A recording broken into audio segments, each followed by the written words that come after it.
Hello friends, how are you. आपका स्वागत है।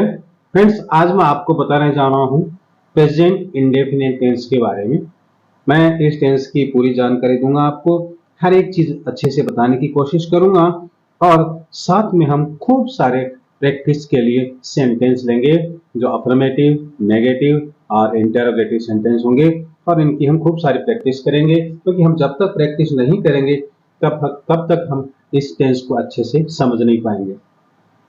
तो चलिए मैं शुरू करता हूं प्रेजेंट इंडेफिनिट टेंस। तब तक आप चैनल को सब्सक्राइब कर दीजिए और वीडियो को लाइक कीजिएगा। प्रेजेंट इंडेफिनिट टेंस, इस टेंस में अगर हम हिंदी में तो सेंटेंस में जो मेन वर्ब होती है अंत में, उस वर्ब के अंत में ता है, ती है और ते है आते हैं। ये तो है हिंदी में पहचान, जैसे राम जाता है, सीता खाना खाती है, हम पानी पीते हैं। तो ये सारे हो गए हिंदी में सेंटेंस। अब इंग्लिश में अफर्मेटिव सेंटेंस के बारे में बताऊं तो अफर्मेटिव सेंटेंस का जो स्ट्रक्चर होता है वो होता है सब्जेक्ट प्लस वर्ब की फर्स्ट फॉर्म या फिर वर्ब की फर्स्ट फॉर्म के साथ एस या ES plus object plus others.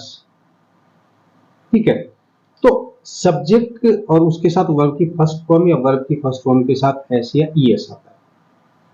अगर हमारे पास सब्जेक्ट सिंगुलर होता है, सिंगुलर सब्जेक्ट जैसे मैंने आपको बताए थे, पहले भी कई सारे वीडियो में बता रखे हैं, फिर भी बताता हूं आपको। सिंगुलर सब्जेक्ट है ही, शी और इट, वन नेम, यानी कोई भी एक नाम है वो सिंगुलर है। इसके अलावा जितने भी अदर सब्जेक्ट्स हैं, दे, वी, आई, यू या एक से अधिक नाम, वो सारे प्लूरल सब्जेक्ट्स हैं। तो सिंगुलर हो गए ये, और प्लूरल से जो अदर्स हैं सारे वो सारे होते हैं। अब गाइस ध्यान दीजिए, अगर सब्जेक्ट हमारे पास सिंगुलर होता है तो वर्ब की फर्स्ट फॉर्म के साथ एस या ईएस आता है।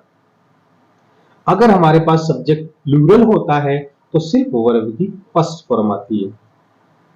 अब वर्ब सिंगुलर सब्जेक्ट के साथ वर्ब के साथ फर्स्ट फॉर्म के साथ एस या ईएस आता है, तो किस वर्ब के साथ एस आता है, किस वर्ब के साथ ईएस आता है, तो मैं थोड़ा सा आपको बता दूं कि जिस वर्ब के अंत में C H, S H, double S, O, X और जेड हो तो उस वर्ब के अंत में ईएस आता है।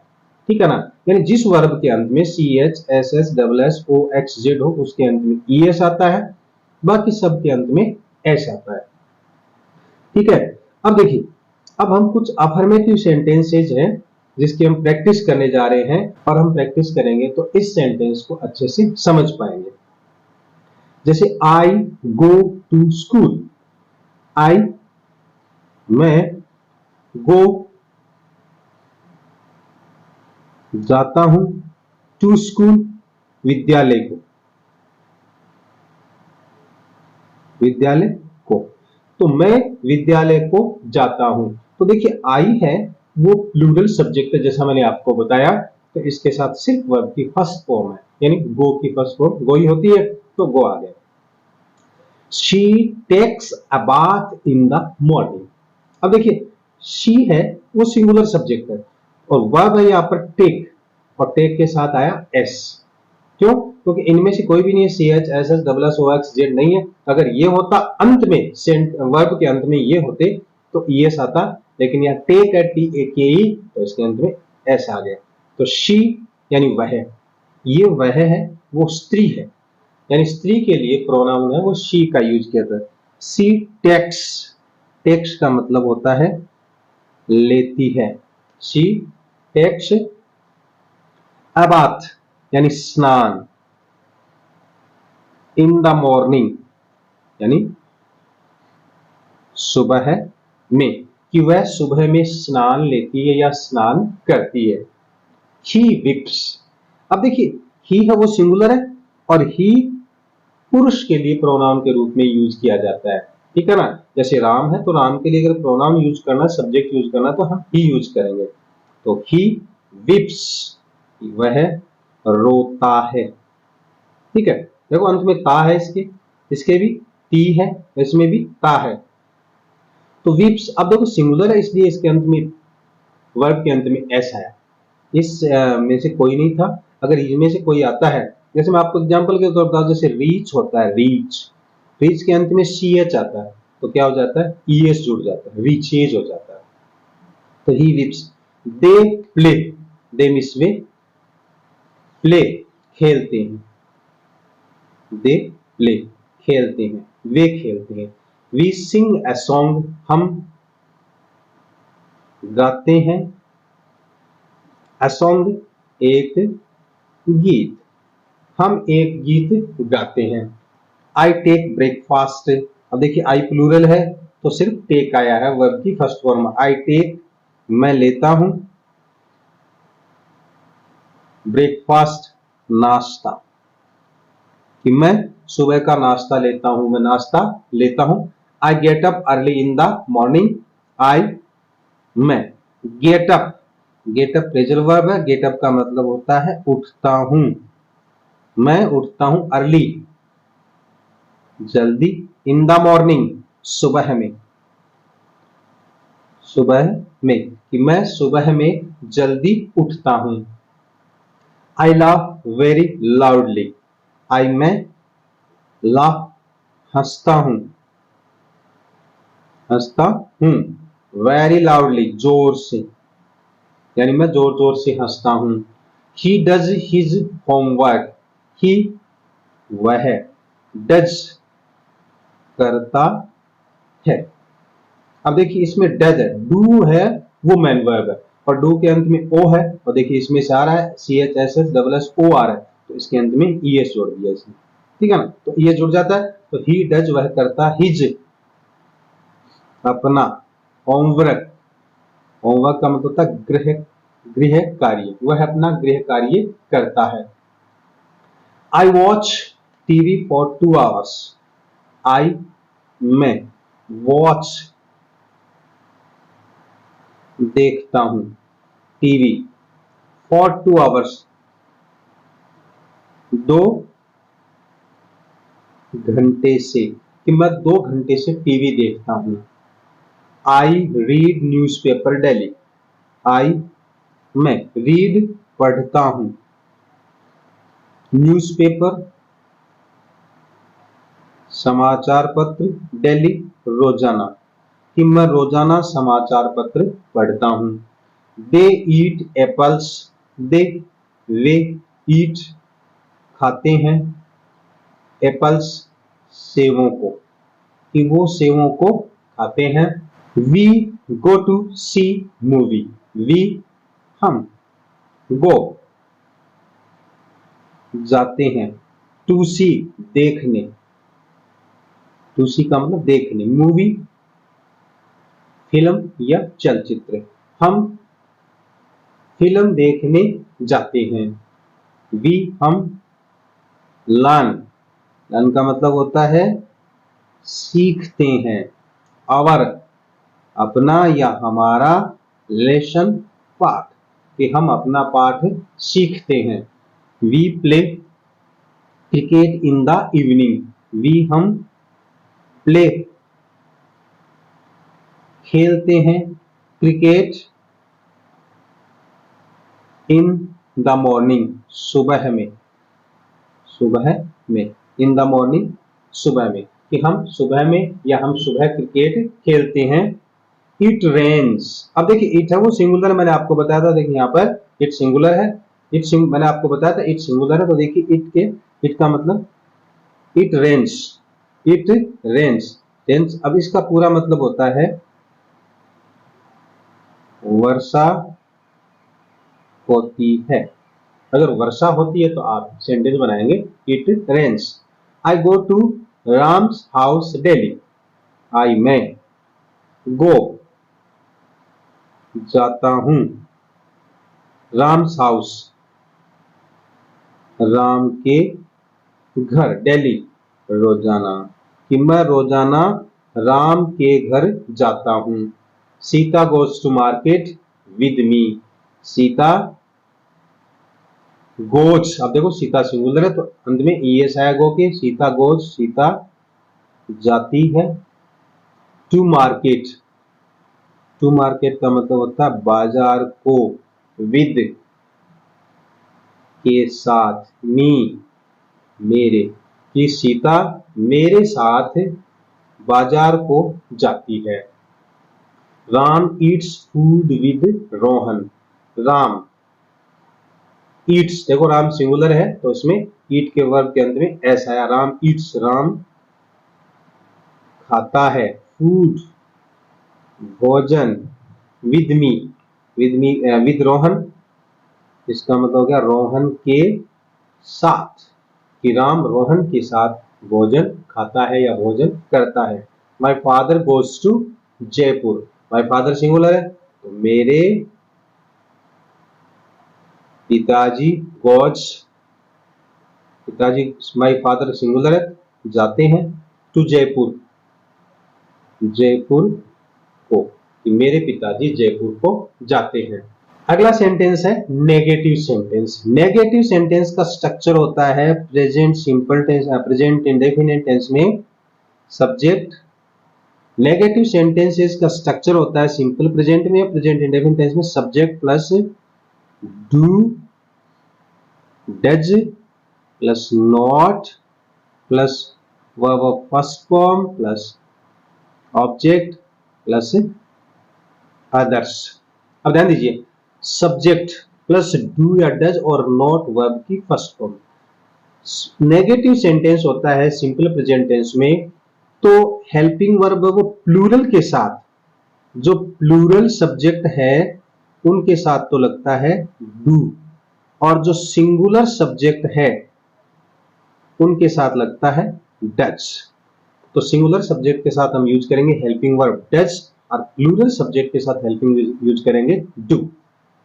बाकी सिंगुलर प्लूरल सब्जेक्ट अब वर्ब पे कोई फर्क नहीं पड़ता है, यहां सिर्फ वर्ब की फर्स्ट फॉर्म ही आएगी और यूज करेंगे। तो देखिए हम कुछ एग्जांपल्स लेते हैं। Mohan does not eat the mango. अब देखिए डजंट है, ठीक है ना, आप डजंट भी कर सकते हैं और डज नॉट भी यूज कर सकते हैं। मोहन डजंट ईट, डजंट ईट का मतलब होता है नहीं खाता है, द मैंगो आम, कि मोहन आम नहीं खाता है। अब देखिए मोहन सिंगुलर है तो डज का यूज किया गया। Ram doesn't go to the market, Ram doesn't go मतलब नहीं जाता है, टू द मार्केट बाजार को, कि राम है वो बाजार को नहीं जाता है। Manish doesn't play in the evening, Manish doesn't play नहीं खेलता है, इन द इवनिंग सुबह में। I don't tell a lie, don't मैं, आई का मतलब मैं, डोंट टेल नहीं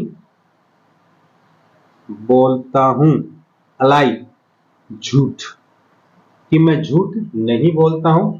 माई mother doesn't cook the food, my का मतलब मेरी, मदर माता, डजंट कुक नहीं पकाती है, नहीं पकाती है, द कुक भोजन, कि मेरी माता भोजन नहीं पकाती है। आई डोंट लाइक निशा, मैं डोंट लाइक पसंद नहीं करता हूं, पसंद नहीं करता हूं निशा, निशा को, मैं निशा को पसंद नहीं करता हूं। He doesn't go to school, he मतलब वह है, सिंगुलर है तो देखो डजंट का यूज हुआ है डज, वह डजंट गो नहीं जाता है, टू स्कूल विद्यालय को, वह विद्यालय को नहीं जाता है। Radha doesn't sing a song, Radha गीत नहीं गाती है। Mahesh and Naresh do not do homework, Mahesh और नरेश होमवर्क नहीं करते हैं। अब देखिए महेश और नरेश प्लूरल हो गए, तो यहाँ हेल्पिंग वर्ब डू का यूज हुआ है। My father doesn't go to Jodhpur, मेरे पिताजी जोधपुर नहीं जाते हैं। You do not run fast, you do not run fast, तुम तेज नहीं दौड़ते हो। We do not sing a song, हम गीत नहीं गाते हैं। They do not play in the garden, वे गार्डन में नहीं खेलते हैं। We do not go to village in holiday, holiday का मतलब होता है छुट्टियों में। वी डू नॉट गो, हम नहीं जाते हैं, टू विलेज गांव को, इन हॉलीडे छुट्टियों में, हम गांव को छुट्टियों में नहीं जाते हैं। My father does not do house hold work, my father does not do, मेरे पिताजी नहीं करते हैं हाउस होल्ड। हाउस होल्ड का मतलब होता है घरेलू वह कार्य, कि मेरे पिताजी घर के या घरेलू कार्य नहीं करते हैं। My sister doesn't learn her lesson, मेरी बहन अपना पाठ याद नहीं करती है। I do not get up early in the morning, मैं सुबह जल्दी नहीं उठता हूँ। Manish doesn't tell a lie, Manish झूठ नहीं बोलता है। We do not go for a walk in the morning, we do not go, हम नहीं जाते हैं, फॉर ए वॉक, घूमने के लिए, इन द मॉर्निंग, सुबह में, हम सुबह में घूमने नहीं जाते हैं। माई फादर डजंट रिब्यूक मी, मेरे पिताजी मुझे नहीं डांटते हैं। रिब्यूक का मतलब होता है डांटना, डांटते हैं, मेरे पिताजी मुझे नहीं डांटते हैं। इंटरोगेटिव सेंटेंस का मतलब होता है प्रश्नवाचक वाक्य, जिसमें किसी के द्वारा प्रश्न पूछा जाता है। अब हिंदी में देखो प्रश्न कैसा पूछा जाता है, इसमें लगाया जाता है क्या पहले लगता है, क्या, सेंटेंस के स्टार्ट में क्या लगता है, जैसे क्या मैं पढ़ाता हूं, यह इंटेरोगेटिव सेंटेंस, ठीक है ना। तो इसमें क्या पहले लगता है, लास्ट में क्वेश्चन मार्क होता है। और इंग्लिश में हमेशा इंटेरोगेटिव सेंटेंस में सबसे पहले हेल्पिंग वर्ब लगती है, हेल्पिंग वर्ब से शुरू होता है। जैसे अपने इस टेंस की हेल्पिंग वर्ब है डू या डज, डू या डज प्लस, सॉरी एक बार दोबारा लिखता हूं अलग से, डू या does plus subject plus verb first form plus object plus other, यानी इसमें भी वर्ब की फर्स्ट फॉर्म ही यूज की जाती है। कोई फर्क नहीं पड़ता कि सब्जेक्ट सिंगुलर हो या प्लूरल, फर्क यह पड़ता है कि सब्जेक्ट सिंगुलर हो तो हम डज यूज करेंगे, और सब्जेक्ट प्लूरल हो तो हम हेल्पिंग वर्ब डू यूज करेंगे। देखिए कुछ एग्जांपल्स लेते हैं जिसे हम अच्छे से समझ सके। Do I go to school, do, अब देखिए इसका डू का मतलब हो क्या, मैं गो जाता हूं, स्कूल विद्यालय, क्या मैं विद्यालय जाता हूं। Does she take bath in the morning, क्या वह सुबह स्नान करती है। डज ही वीप, क्या वह रोता है। डू दे प्ले, क्या वे खेलते हैं। अब देखिए दे प्लूरल है तो डू का यूज किया गया है, आई प्लूरल है तो डू का यूज, शी है सिंगुलर है तो डज का यूज किया गया। Do we sing a song, क्या हम एक गीत गाते हैं। डू आई टेक ब्रेकफास्ट, क्या मैं लेता हूं ब्रेकफास्ट नाश्ता, क्या मैं नाश्ता लेता हूं। Do I get up early in the morning, क्या मैं उठता हूं जल्दी सुबह में, क्या मैं सुबह में जल्दी उठता हूं। Do I laugh very loudly, क्या मैं हंसता हूं वेरी लाउडली जोर जोर से, क्या मैं जोर जोर से हंसता हूं। Does he do his homework, क्या वह करता है अपना काम, क्या वह अपना होमवर्क करता है। डज शी सिंग, क्या वह गाती है। Do they go for a walk in the garden daily, they do they, क्या वे गो जाते हैं फॉर ए वॉक घूमने के लिए, इन द मॉर्निंग सुबह, डेली रोजाना, क्या वे रोजाना गार्डन में घूमने जाते हैं। डू दे ईट एप्पल्स, क्या वे खाते हैं सेवों को, क्या वे सेव खाते हैं। Do we go to see movie, क्या हम जाते हैं देखने मूवी, क्या हम मूवी देखने जाते हैं। Do we learn our lesson, क्या हम लेसन सीखते हैं। Do we play cricket in the morning, क्या हम खेलते हैं क्रिकेट सुबह में, क्या हम सुबह में क्रिकेट खेलते हैं। Does Manish sleep late at night, क्या मनीष सोता है देर रात में, क्या मनीष देर रात में सोता है। Do I go to Ram's house daily, do I go मैं जाता हूँ, राम्स हाउस राम के घर, डेली रोजाना, क्या मैं राम के घर रोजाना जाता हूँ। Does Sita go to market with me, क्या सीता जाती है मार्केट विद मी मेरे साथ, क्या सीता मेरे साथ मार्केट जाती है। Does Ram take lunch with Mohan, क्या राम लेता है लंच दोपहर का खाना विद मोहन, मोहन के साथ, क्या राम मोहन के साथ दोपहर का खाना लेता है। Does my father go to Jaipur, क्या मेरे पिताजी जाते हैं जयपुर, क्या मेरे पिताजी जयपुर जाते हैं। तो इस तरह से गाइज हम और भी प्रेजेंट इंडेफिनिट टेंस के स्ट्रक्चर को याद कर सकते हैं, सेंटेंसेस को याद कर सकते हैं और भी सारे सेंटेंस लेकर के। और मैंने काफी सारे सेंटेंस आपको बताए हैं, आप इन सेंटेंस को बार बार यूज करोगे, बार बार पढ़ोगे तो ये टेंस सिंपल प्रेजेंट या प्रेजेंट इंडेफिनिट टेंस है वो आपको अच्छे से समझ में आ जाएगा। चलिए गाइज आज इतना ही, मिलते हैं नेक्स्ट वीडियो में एक नए इंग्लिश पॉइंट के साथ। टेक केयर, थैंक यू, जय हिंद, जय भारत।